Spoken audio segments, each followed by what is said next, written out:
Good morning, everybody. Welcome to Black Hat. This is a Lightbulb Worm with Colin O'Flynn. Before we begin, there are a few brief notes. We'd like to make sure that you stop by the business hall located downstairs in Bayside A-B. The Black Hat Arsenal is on the Palm Foyer on level 3. And of course, the Arsenal reception is tonight at 1700. For those who don't do military time, that's 5 p.m. If you haven't picked up your merchandise at the Black Hat store, today is your last chance to visit, and the bookstore and the swag store, okay? Also, visit the Kali Linux Lab in Mandalay Bay A today. It's a good time. Thank you all for putting your phone on vibrate to not disrupt the talk. Thank you very much, and without further ado, I present Colin O'Flynn. All right. Thank you for making it here early. Everyone looks great. Had lots of coffee or something like that. So I'm Colin O'Flynn, and I started working on this talk quite a while ago to sort of answer the question on how secure is this Philips Hue type system. And it came about someone asking me, like, could you have a worm go between these light bulbs? So that's the question mark in the title. We have sort of a special guest presentation with us today. So this is like when you go to a concert and the opening act is way better than the main act. This is roughly what's happening here.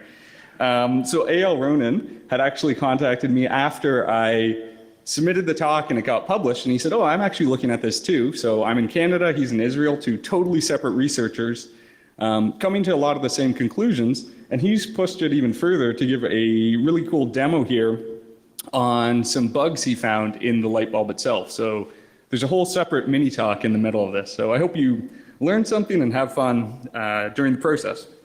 So I'm behind a project called Chip Whisperer. There was a Kickstarter for this Chip Whisperer Lite. And if you're interested in it, so this does all sorts of advanced hardware hacking type work. I'm actually giving a talk in the Arsenal Theater at like 2 p.m. and there's a demo at the Arsenal table at 4 p.m. and have some blank circuit boards and stuff to give away there too. So if you want to build one, it's all this open source, everyone loves open source hardware, software type thing.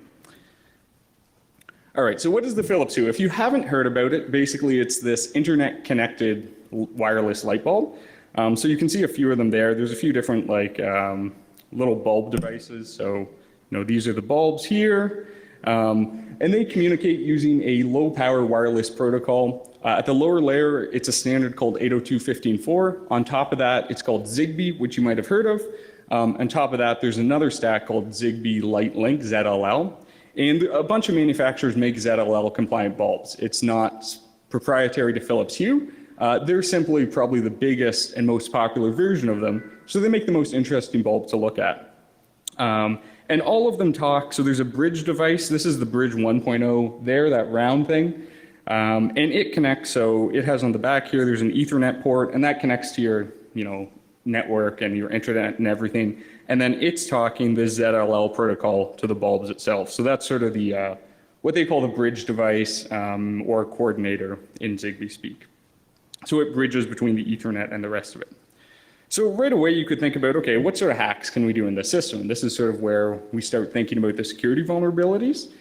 So the bulbs themselves, each of these bulbs has firmware that goes on it, so a little software package you can load. So maybe you could load malicious firmware that just destroys it. Maybe you could take control of the bulbs in someone's house and turn it on and off, or make it more difficult to control, move it onto another network. Maybe we could hack into the bridge. So this bridge has, this wireless interface, and it's not Wi-Fi again, it's this other standard that's maybe not as well known. Maybe there's a way over that to actually access the Ethernet. And the final thing is, you could have malware on the bulbs possibly. We know we have over-the-air updates for the bulbs. They're running little bits of software. Could you do something with that? Could you use that to take data out of a network? So Elia actually has a pretty interesting paper that talks specifically about that. So that was some of his previous research too. So you can really see how much data you can pull out with this. All right, so how does the ZLL work? How does a bulb join the network? So you get home, you open your package, you have some bulbs, you have this bridge device. They've got to somehow securely communicate.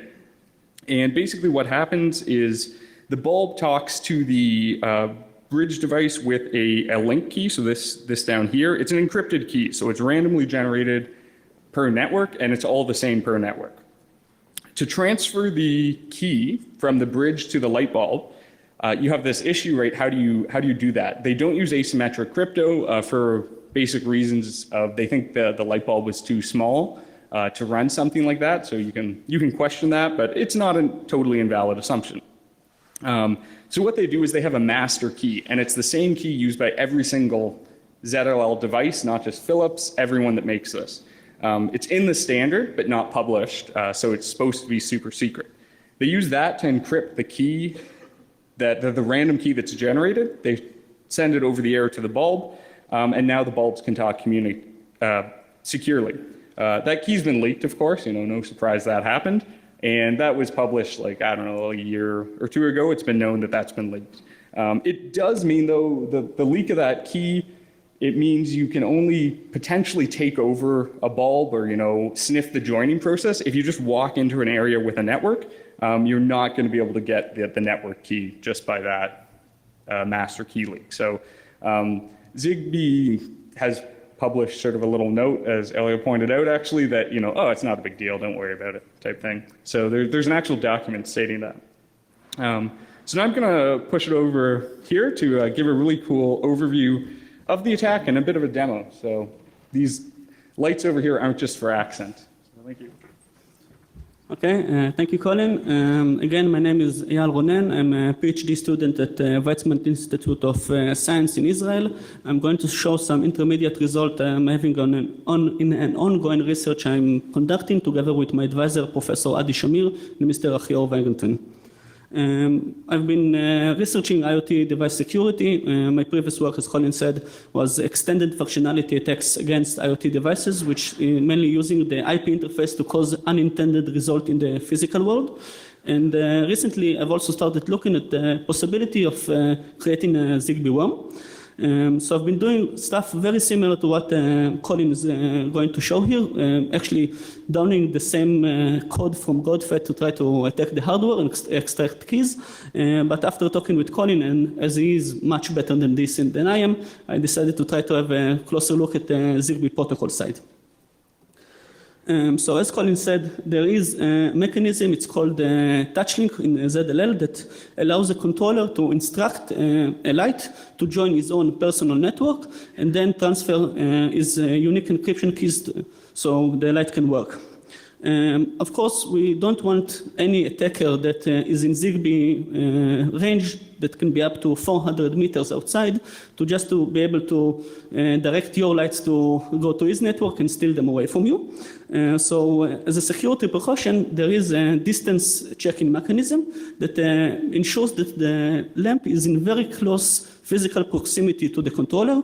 You can probably not see, but here is a Philips U website frequently asked question that states that the Philips switch can only take control of a light if it's about 15 centimeters away from here. However, in our attack, we were able to take full control of pre-installed Philips Hue lights from very large distances. We actually built a fully autonomous attack kit using only off-the-shelf evaluation board and the same chip that was used in the older Philips Hue models. And to demonstrate that, we tried to do some little war driving and some war flying, and we will see it soon. We made a full ethical disclosure to Philips Lighting. They've taken the matter very seriously. They've already confirmed and fixed this vulnerability, but as this attack affects almost their entire line of products, they have a lot of work doing the testing for all the different versions. They notified me that the OTA updates are supposed to start rolling by the end of this month. And so, of course, we will give them the time to try to update all of the lights before publishing the exact technical details. But in the meantime, I can show you some really nice demos. So our first demo was Zigbee war driving. We tried to take over lamps that we pre-installed in office rooms and campus. Oh, sorry. So, no video? Okay, so this is me driving the car. You can maybe try to see the reflection of the lights starting to flicker. And this is the the rooms we installed the lights in. And this is done from about 70 meters away while driving against traffic. So we managed to do that. We thought, okay, that's nice, but we want to do something a little bit more exciting, and I really wanted to have the chance to fly this really cool $4,000 drone. So we mount our attack kit on this drone, and we try to choose a really interesting target. So I don't know if you can really see it in the picture, but this is a very interesting office building. It's hosting some very well-known security companies, and also the Israeli CERT. So we mount our attack kit, and okay. So you can see this video. The building is about 350 meters away. That's more than 3 American football fields, as I was mentioned before. And this is the drone taking up. And you can see the evaluation board hanging below it, like 1 meter. And you can already see the lights starting to flicker in the distance. And we are now basically approaching the building. As we get nearer, the Zigbee channel becomes a little bit more reliable. So we're able to affect more lamps, and the effect becomes a little bit more regular. And basically now we can do the second phase of our attack. Those of you who are familiar with Morse code might notice that the lights are currently crying for help. They are signaling SOS repeatedly, as they are now under our full control. So, thank you.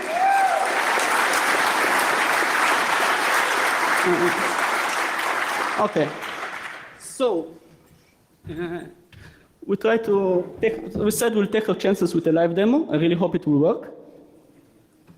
So basically what we have is 2 Philips light bulbs. They are in the same network as this controller, which I can control using the Philips Hue Open API, which is really nice. I have a little Python script, and hopefully the demo will run, and you can see I can control them. Everything works fine. So to prove to you that I'm not lying, I'm going to disconnect the controller.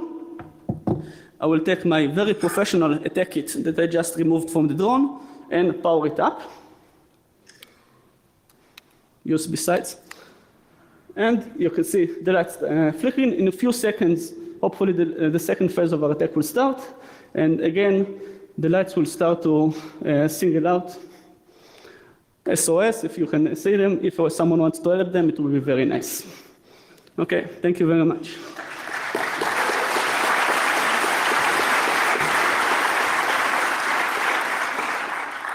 All right, so thank you. So as I mentioned, that is completely unrelated to my research, so I get 0 credit. If you have any questions or you want to say how amazing it is, solely to him, not me.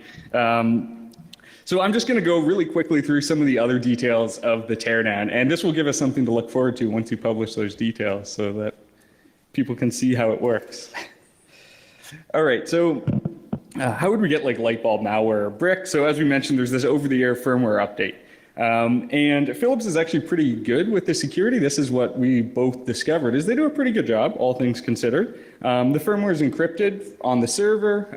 It's downloaded and encrypted. It's sent over the air, encrypted again, but with a key that we can potentially figure out. So everything's there for the Lightbulb Worm, basically. The ZLL key has been leaked. We know it's possible to oops, forgot to switch it, sorry. We know it's possible to steal bulbs. You can put custom firmware on the bulbs. They have over-the-air updates. We know that's definitely possible because we've seen them do it before, and we know there will shortly be another over-the-air update, so we can watch that happen. So it's entirely possible, technically, to cause these bulbs to send out signals to act as a bridge to take over nearby bulbs, and this is like what you would need to make a worm. So let's tear apart the bulbs. These are the bulbs that are in those lamps. These are really cheap. They're like $15 Canadian even, which is amazing. Normally in Canada, it's like $5 US, $30 Canadian or something. So they're really cheap. Inside them, there's an Atmel radio, this Mega 2564 RFR2. And with this talk, there's a white paper. It's up now on oflynn.com, and it'll be up on the Black Hat website. It has all the details of this, where the test points are. You can reprogram these with JTAG, so you can't download the firmware off them. They're locked, but you can use it as a dev kit. As of yet, there's no updates for that, though, over the air, so we can't see how the update process works. That's going to change soon. So instead, I'm looking at a different bulb. These are an older one. They use a different chip, a TICC2530, and there has been an over-the-air update already for it. So we can rip it apart. You can put 3.3 volts in, so you're not killing yourself using 120 volts. And we can watch it. So I'm doing like a firmware update hacking here. Basically watch it as it does the firmware update. So I have the bulb is off to the side here, and there's a little connector on the SPI flash. It's monitoring the logic signals as that happens, and then the bridge here is just doing the update. So I just have it out of the case because I had already taken it apart. You don't need it out of the case for this. And basically you can see it takes like an hour-ish to download, so it slowly downloads the new firmware. What this is this is the SPI data traffic, so I'm actually watching data written to flash memory on the light bulb itself, and I'm just watching that while it's doing the whole download. So it takes quite a while, and I'm using a Salier Logic Pro here to be able to record these super long traces. Once it downloads, it then resets and it goes into this special, into bootload mode. So this is very quick. So it's downloaded the data to an onboard flash. It does the update in 2 passes. The first pass is it just verifies the signature in the data, so it verifies it's a valid image. The second pass, it takes that data and it begins decrypting it. And you can see this because I can see it's reading, it starts at address 0, reads through, restarts. And as I go through in the white paper, there's some delay due to physical effects of how you're writing to memory. What's of most interest to us is looking at that, I was able to figure out there's basically a flag byte in the flash memory, and I can write that flag byte to force it to really quickly do these updates. So this means I can, download a firmware, do the update, and force it to keep redoing it. So this is a critical step in helping me to hack the system or understand how it's working at least. To understand that, I'm pulling on some research done by Travis Goodspeed, and basically the deal with these devices is that they're locked to prevent you from reading out the flash memory. You can erase the device though, and you can't read out the flash memory, but you can read out the RAM, so the state of what it was up to at the point you erased it. On the downside, it kills the device. So if you're buying these, which are pretty expensive where I am anyway, then you've got to buy a bunch of them. So I only did a little bit of work on these bulbs actually. And to do this, basically, I made some custom hardware that watches for that update process to happen, enters debug, and erases the device, and then dumps the SRAM. So it's just like a little Arduino-ish type device you can use. What's interesting here is that this is a dump of the RAM, and basically we can start to see stuff like the data I sent back to it is highlighted in red in the middle here. So this was the encrypted firmware. If it does a in-place decryption, so it reads that encrypted data, it decrypts it and then writes it somewhere. We'd like to get at that decrypted data, and we can use a little bit of a trick here. And I'm going to switch to, this is from the Bridge 1.0, which uses the same chip, but it's easier to demonstrate. We use a little trick here where you write the device a block of encrypted data, it decrypts it, it sends back a message that says, okay, like received, please send the next one. And this is really common. All bootloaders have something like this. Looking into the SRAM itself, they have a little chunk of 5 bytes or 6 bytes or however many are there that I can't count. That's the transmit buffer. So this is the okay to send back message. So looking at the RAM, I can say, oh, that's what it sends back to me. There's the transmit buffer. And it has a little loop that goes through like the transmit routine, and it just writes each character of that buffer, and it says write 5 characters. We can use something called glitch attacks, which cause it to screw this comparison up. So basically, it ends up writing an invalid number once. And so instead of it thinking, I starts at 0, maybe I starts at 5 or 6. So that comparison will keep failing until it overflows. And this basically means we're going to get a whole bunch of data because it's going to keep reading from what it thinks is a much larger array. And it's just going to tell us what's in the RAM buffer. So we don't have to do this erase thing that's really annoying and makes us kill a lot of devices. So I built a custom board that I desoldered a chip from the bridge, put it on this custom board, and this custom board lets me insert the clock glitches here. So if you're interested in seeing more demos of the clock glitching stuff, by the way, come by either the Arsenal talk or the Arsenal. I'll have a demo as well where you can talk more relaxed. But basically, we insert some invalid clock pulses, and I'm doing this through my open source Chip Whisperer Light project, and it causes the counter to screw up and write an invalid value.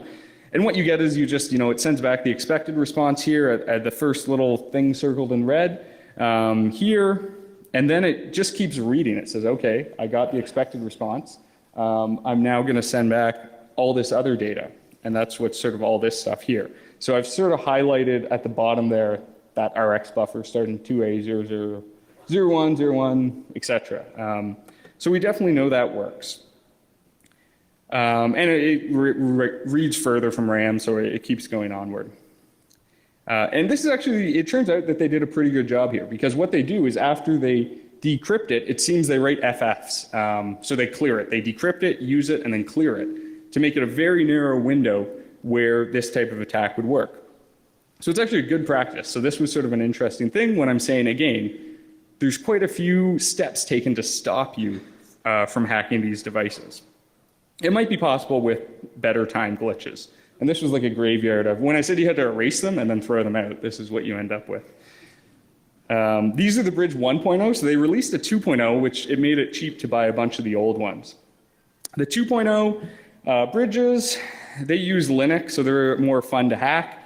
It turns out to be pretty easy. They have unique root passwords, again, very good. We can use a paperclip to bypass this, though, a paperclip and a UART. So I have a video that you can see. Basically, there's a serial port. You short out the flash memory chip when it's booting. It gets an invalid device, so it's this device here not available. And then you just write your own root password, and you're done. And then you have root. So that's great. That's amazing. But they are unique root passwords. So that's, again, a very nice security feature here. So it's fun for us as hackers, but it's bad if someone was trying to, attack it from the outside. There's a lot of interesting stuff in here. So I do zero software. I hate software, I should say. I like doing hardware stuff. So I haven't really looked into reversing the binary besides playing with strings and a few things. There's one binary, though, that has like the web server. It's dealing with incoming packets. It's dealing with Zigbee stuff. So it seems like maybe that doesn't seem ideal, let's say. So I encourage people to look into that. There's a software update routine, which has AES 256 decryption on it. Unfortunately, there's just a file with the keys, and the keys seem to be the same between devices. But we already have the whole decrypted update because we have root anyway. So that's, sure, it's an attack, but it's not really interesting. The final thing I did is looked at power analysis on a little part of the Zigbee system on a chip device here. And basically, I'm trying to figure out how is the bootloader on this device working? Is it the same as the light bulbs? This could give us a really interesting attack vector and a way to get into these devices, a way to understand how the update's going, to see what the keys might be. So this is a bridge, that square board. It's mounted on a special development board I've made to help me do the power analysis. I can do a firmware update. I can see some weird waveforms. And if you look at the waveforms, if you do crypto stuff, you'll see like, okay, there's 64 bytes. There's 4 repeated blocks. So each one's probably dealing with 16 bytes. Within that, there's about 10 similar-ish looking, or like really 9 similar-ish looking, and one slightly different sort of signature. It's probably doing AES 128. There's 10 rounds in that. What type of AES is it is the only real question. And so I used a Atmel dev board. I loaded Atmel's example AES crypto libraries of different modes of AES. And what you end up finding is that AES encounter mode looks highly suspiciously similar. It's probably hard to see from these. In the white paper, they're overlaid closer. It looks very suspiciously similar that this is probably AES counter mode. That actually makes side channel analysis slightly more complex, not totally impossible, but that's now ongoing work. So with the power analysis, being able to figure out a lot more of how that firmware update works. So real quick conclusions here. Obviously, it's a huge risk if that worm ever came to exist, but it's pretty good. They've done a pretty good job, actually. So, there's some bugs here and there. There's some issues. But it has encrypted firmware, keys aren't in SRAM, firmware is signed, and they're clearing memory when they're done with it. The trade-offs are that They do use the same key, so we can see that, it's the same binary downloaded to every light bulb. So every one of those bulbs in the world, at least of the same model number, is using the same key. You would have liked to see some sort of unique key to prevent the spread of a worm. The ZLL master key has been leaked. It's not really their fault. That's sort of a design thing. And there's a pretty big Linux binary there that's suspiciously large for how much stuff is in it. But yeah, see the white paper for more. So as I mentioned, Elia has the really cool demo and video. So if you want to see that, you can go to his website, which is also linked from oflin.com, which might be faster to write down. I think we might have like 1 minute for a question here. I don't know if there's any. Otherwise, we'll talk to you afterwards. But thank you again, Elia, for coming here. Thank you. Thank you, Colin, for inviting me. And again, thank you for the Black Hat team that borrowed those table lamps from the hotel.